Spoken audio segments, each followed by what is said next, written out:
to our final project, Government Actions and Impacts on COVID-19 Pandemic Control, South Korea versus United States. This is Team J Snow. My name is Joy Du and my teammate is Yaling Chen.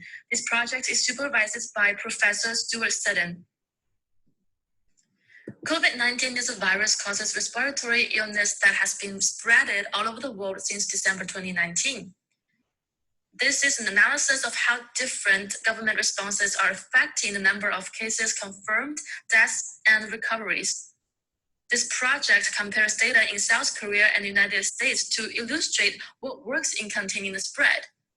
All forecastings in this project are based on real cases that were officially reported by WHO on data that was released from all locations by April 9th, 2020. And our data preparation for this analysis is adapted from reported country health departments and collection data on GitHub. We prepared our data by using Autorex. And here is a visual that illustrates the global impact of COVID-19. The deeper the color it goes, the more people got infected in that country. But right now, United States has most infected people. Again, this data is based on any data that released by April 9th, 2020.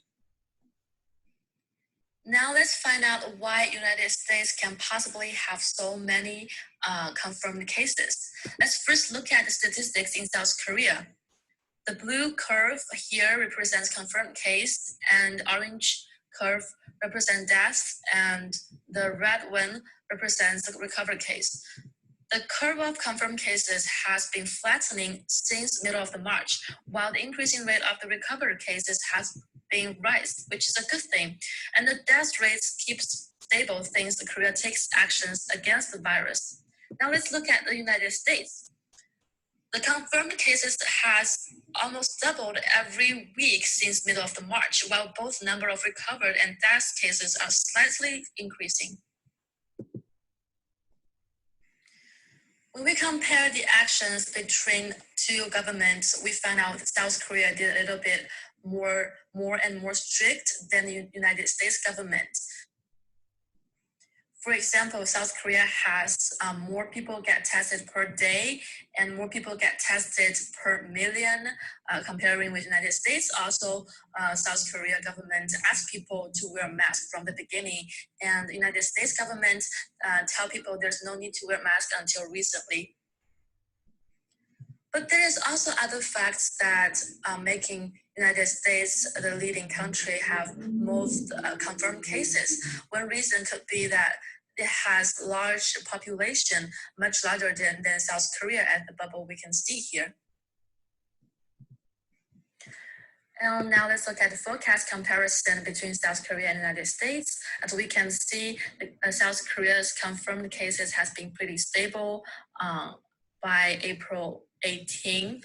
And the United States, on the other hand, will probably reach 700K by April 18th. And now let's look at the forecast accuracy. As we can see, our accuracy is pretty close to the reality.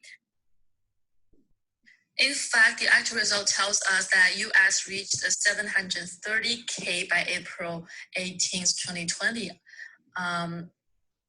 So according to our forecasting and the results, we believe that COVID-19 is preventable and controllable.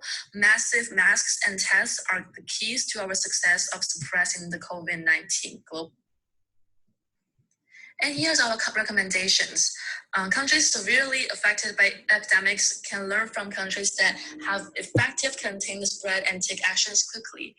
Countries with stable numbers of confirmed death cases should remain vigilant to prevent the virus from making a comeback, as well as share trustworthy medical data and send medical supplies to aid seriously affected countries fighting against COVID-19.